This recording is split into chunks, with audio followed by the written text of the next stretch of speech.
సరే, ఈరోజు మనం మంగళ సూక్తం గురించి క్లుప్తంగా తెలుసుకుందాం. ఇది ఒక ముఖ్యమైన బౌద్ధ సూత్రమన్నమాట. అంటే బుద్ధుడి బోధన.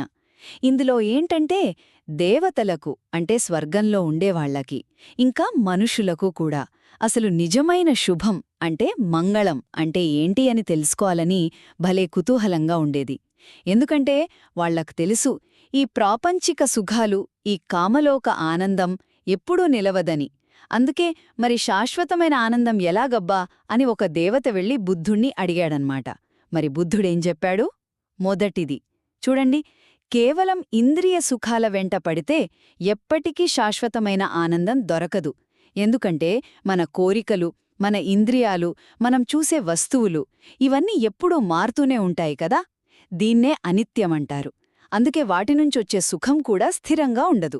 బుద్ధుడేం చెప్పాడంటే మంగళం అంటే ఏదో మూఢనమ్మకం కాదు, ఇది ఆచరణలో పెట్టాల్సిన మార్గం.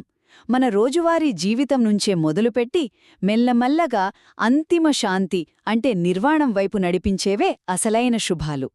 ఇక రెండవది, నిజమైన ఆశీర్వాదాల్లో చాలా ముఖ్యమైనదేంటంటే మూర్ఖులతో అంటే బాల అంటాం కదా, వాళ్లతో కాకుండా తెలివైన వాళ్లతో అంటే పండితులతో స్నేహం చెయ్యాలి. ఈ బాల అంటే ఎవరు అంటే మానసికంగా ఇంకా ఎదగని వాళ్లు, తప్పుడు సలహాలిచ్చేవాళ్లు. వాళ్లతో తిరుగుతే ప్రమాదం. గుర్తుందా దేవదత్తులు అజాతశత్రు రాజును ఎలా తప్పుదారి పట్టించాడో? అలాగనమాట. అది మంచివాళ్లు, జ్ఞానులతో ఉంటే వాళ్లు మంచి సలహా ఇస్తారు, మన ఆలోచనలు స్పష్టంగా ఉంటాయి, మనల్ని మనం కంట్రోల్ చేసుకోవడం వస్తుంది. అలాగే పూజించదగిన వాళ్లని అంటే బుద్ధుడు, భిక్షువులు, మన తల్లిదండ్రులు, గురువులు వీళ్లని గౌరవించడం వల్ల మనలో అహంకారం పోయి వినయం పెరుగుతుంది. ఇదే కదా మన ఎదుగుదలకు కావాల్సింది.